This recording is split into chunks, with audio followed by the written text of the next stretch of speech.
2015년 9월 한낮의 파리.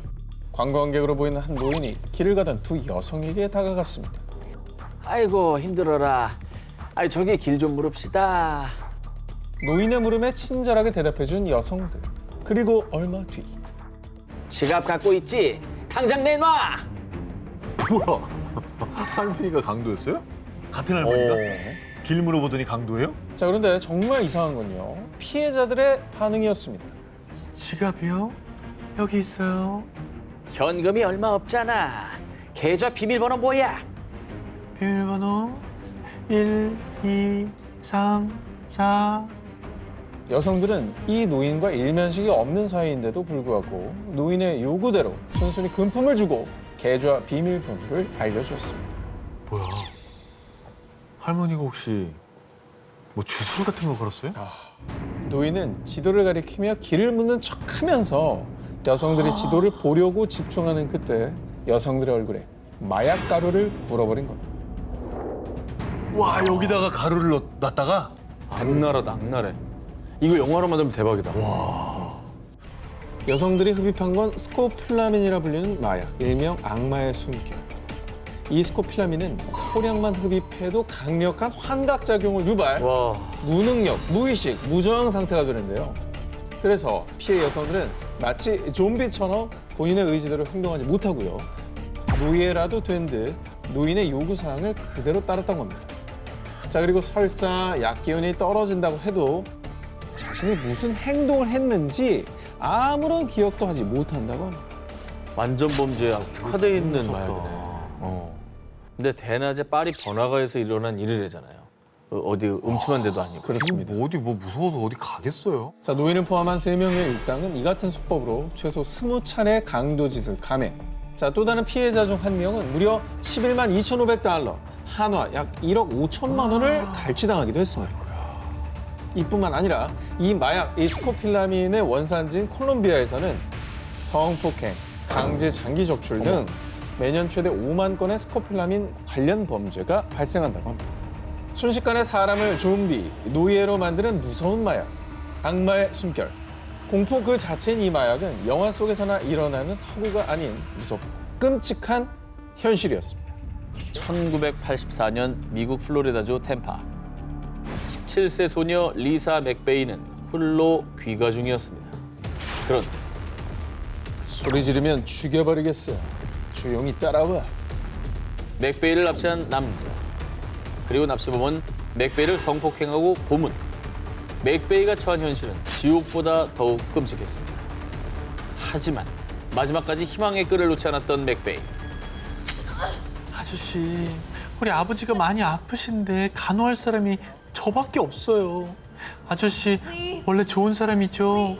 저 풀어주시면 제가 여자친구가 돼드릴게요. 사실 맥베이는 부모에게 버림받고 할머니와 살고 있었지만요.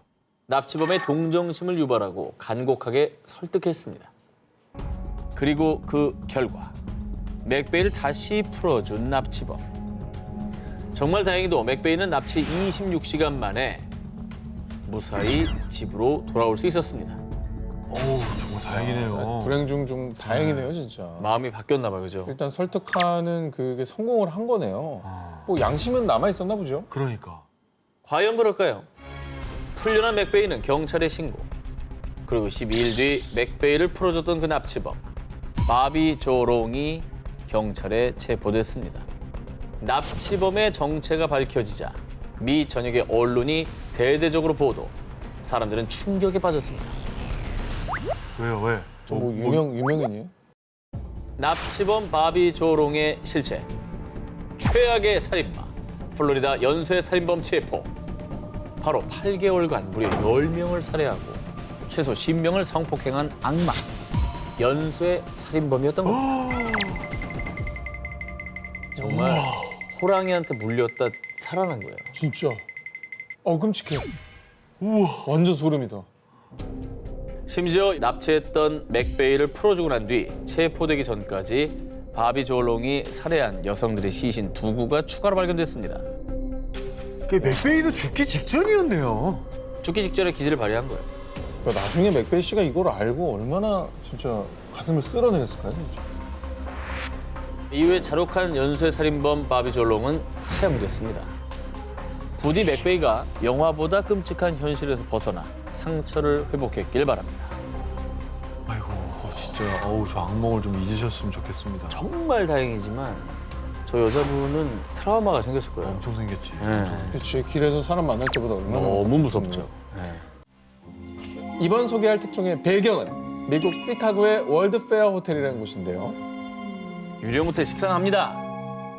저런 그림으로 보여주는 거 보니까 지금 시카고에는 없는가 보죠. 뭐 식상하다 말씀해 주셨지만 그냥 일반적인 호텔이 아닙니다. 이 호텔의 정체를 알게 되면 아마 경악을 금치 못하실 텐데요. 영화보다 더 공포스럽고 끔찍한 월드페어 호텔의 실체 지금부터 알려드리겠습니다. 의과대학을 졸업한 헨리 하워드 홈즈가 1889년 27세의 나이로 직접 설계한 월드페어 호텔. 그런데 자꾸만 사람들이 소리 소문 없이 사라져요. 당시 시카고에서는 3년 동안 수백 건의 실종 사건이 발생. 이를 이상하게 여긴 경찰은 수사를 시작했는데요. 그러던 중 경찰은 이 실종자들 중 대부분이 월드페어 호텔의 투숙객이었다는 공통점을 발견했습니다. 호텔만 갔다 하면은 사라진다는 거네요. 저기만 그게- 들어가면. 그게 말이 돼요? 자, 이에 경찰들이 호텔을 급습. 그런데 그곳은 어딘가 달랐습니다. 일반적인 호텔 객실처럼 보였지만 공간 변형이 되는 벽체 뒤로 완벽한 방음 시설을 갖춘 창문이 없는 방이 또 있었고요. 복도는 막다른 길로 향하는 미로처럼 되어 있었습니다. 어머, 또한 가스 주입용 밀폐 공간에 해부실, 거기에 소각장까지 발견. 그곳은 사실 낮에는 평범한 호텔, 밤이면 빛빛으로 물드는 홈스만의 살인 공장이었던 것. 와 자기만의 무슨 덫을 만들어 놓은 거네요 그 그냥. 미로서로 그 안을 다 꾸며 놓은 거예요. 그러니까 호텔이 무서운 게 내가 저 집 구조를 모르잖아. 모르지. 사실 그는 미국 최초의 연쇄 살인범으로 알려진 인물. 와, 홈스는 호텔 투숙객들을 밀실로 끌고 와 온갖 보험 서류에 서명하게 한 뒤 가스실에서 살해.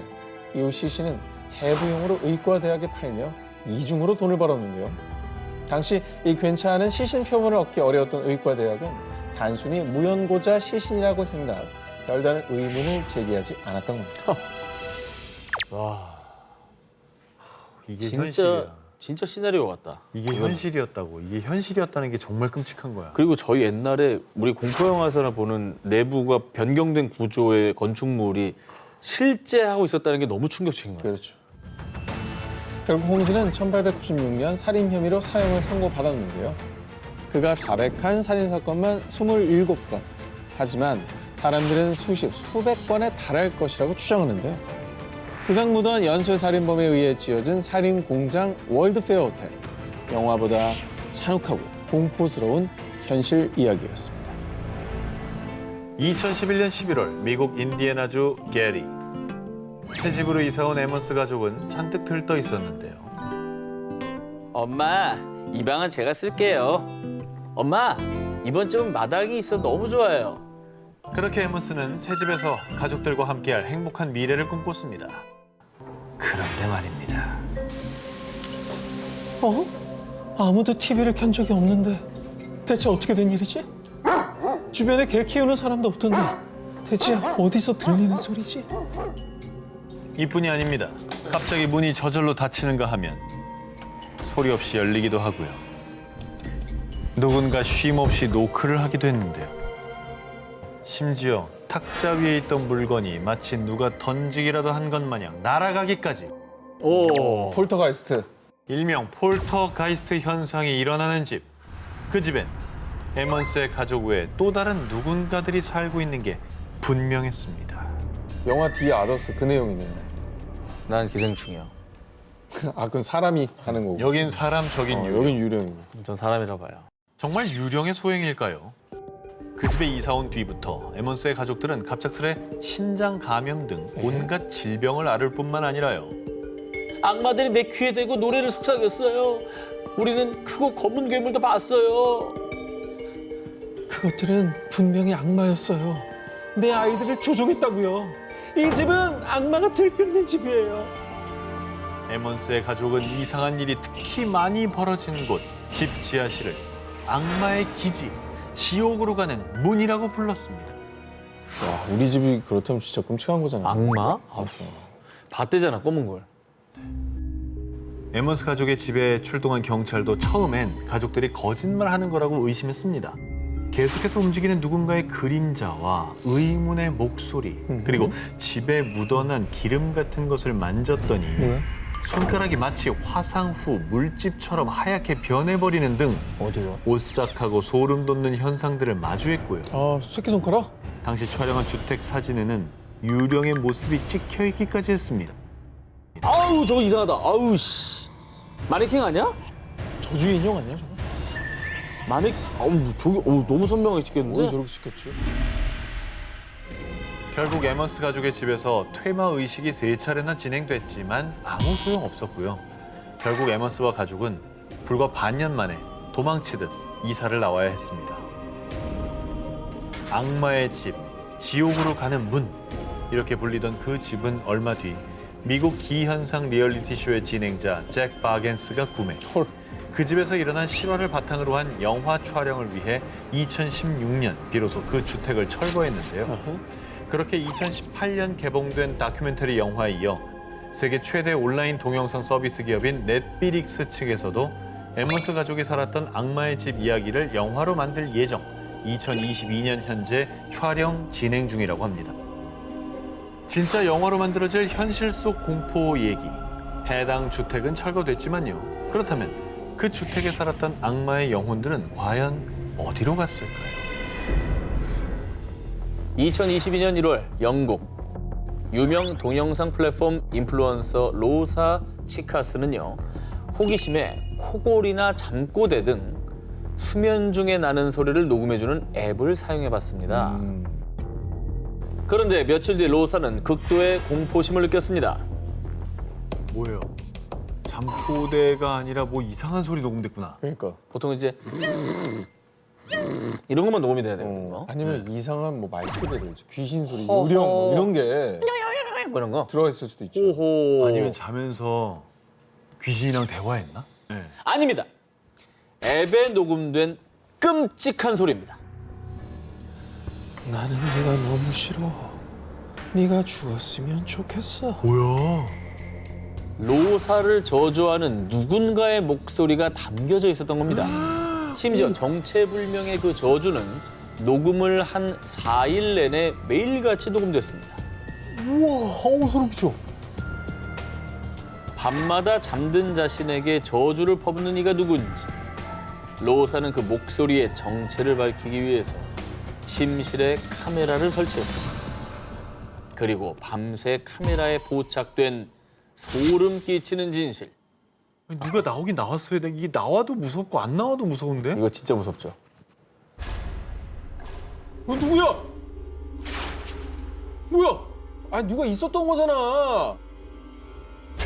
카메라에 포착된 정체는 유령이 아니라 로사 남자친구의 엄마였습니다.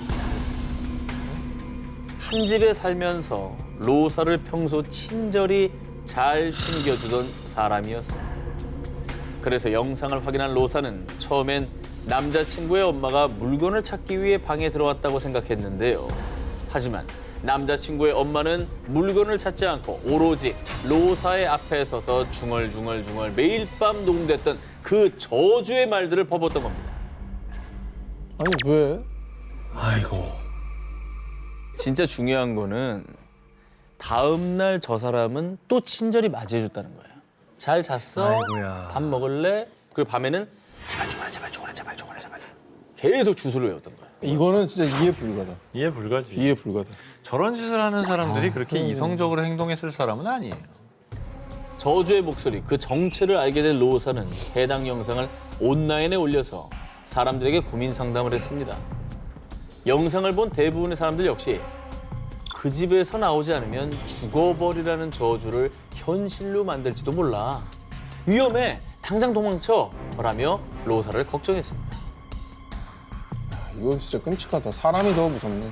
다시 한번 느끼는데 유령은 사람을 해치지 않아요. 사람이 사람을 해치지. 그래.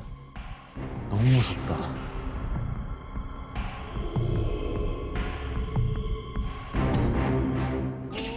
영화 사랑과 영혼 속 영매를 통한 주인공의 빙의처럼 영화에서 볼 법한 놀라운 일들이 실제로 일어났다면 믿어지시겠습니까? 지금부터 귀를 의심하게 할 충격과 공포의 영화 한 편이 펼쳐집니다. 1977년 7월 미국 경찰서로 걸려온 한 통의 전화. 제가 살인 사건 범인을 알고 있습니다. 범인을 알려준 사람이 죽은 피해자입니다. 죽은 사람이 어떻게 범인을 알려줘요? 아니 뭐 다잉 메시지를 남겼다든지. 다잉 메시지가 아닌데 지금 얘기하는 얘기가? 약 5개월 전인 1977년 2월 시카고에 위치한 아파트에 화재 신고가 접수. 당시 화재가 발생한 현장에서 필리핀 출신 병원 직원 테레시타 바사가 나체 상태로 자상을 입고 숨진 채 발견됐는데요. 이후 경찰의 조사에도 수사는 수개월째 진척이 없던 상황. 그런데 피해자와 같은 병원에서 근무한 추아 박사에게서 전화가 걸려온 것입니다. 그러니까 이미 죽은 피해자인 테레시타 씨가 이분에게 범인을 알려줬다는 거예요? 추아 박사에 따르면 그의 아내 레미는 어느 날 마치 혼수 상태에 빠진 듯 전혀 다른 목소리와 억양으로 이상한 말들을 내뱉었습니다. 추아 박사님 도와주세요. 난 테레시타 바사예요. 날 죽인 사람은 앨런 샤워리입니다. 제발 경찰에 알려줘요. 이후 아내는 자신이 뱉은 말들을 전혀 기억하지 못했고요. 추아 박사는 당연히 처음엔 이 기묘한 일을 믿지 못하고 애써 무시했습니다. 하지만 왜 경찰이 알리지 않았죠? 당신이 정말 테레시타라고? 아니 경찰이 믿지 않을 거예요. 증거가 필요해요. 앨런이 내 목걸이를 훔쳐서 그의 여자친구에게 줬어요. 아내의 입을 빌려 테레시타라고 계속 주장하는 영혼. 추아 박사는 믿을 수는 없었지만 테레시타와 친분이 없는 아내가 미국에 거주하는 친척들의 이름과 번호까지 줄줄줄 말하자 결국 경찰이 이 사실을 알렸던 것입니다. 이건 믿기지가 않네. 그렇죠. 이런 번호까지 아는 건 어렵죠. 추아 박사의 와이프라면 절대 모를 얘기를 한 거죠. 알 수가 없는데. 지금. 이게 진짜 빙이네. 경찰도 처음엔 반신반의했지만 추아 박사가 알려준 대로 테레시타의 친척들을 확인. 그리고 그녀가 용의자로 지목했다는 병원 동료 앨런 샤워리를 조사했습니다. 앨런은 처음엔 극구 부인하더니 경찰의 추궁에 테레시타의 집에 방문한 적이 있다고 진술을 번복. 결정적으로 앨런의 여자친구로부터 진짜로 테레시타의 목걸이를 선물 받았다는 사실을 확인했습니다. 야, 이게 가능하다고요? 그렇죠. 얼마나 억울했으면 다른 사람의 몸을 빌려서 범인을 지목을 했겠어요. 그렇죠. 뭐 진짜 영원히 본인의 살인 사건을 해결한 거네요, 이건. 아 저게 모든 피해자들한테 가능했으면 좋겠다. 그럼 살인 사건 다 없을 것 같은데. 그렇죠. 예. 앨런은 금품을 훔치던 과정에서 테레시타를 살해했다고 자백. 사상 초유의 살인 사건에 도움을 준 유령 사건에 세간의 관심이 집중. 결국 앨런은 살인 혐의로 재판에 넘겨져 징역 14년형을 선고받았습니다.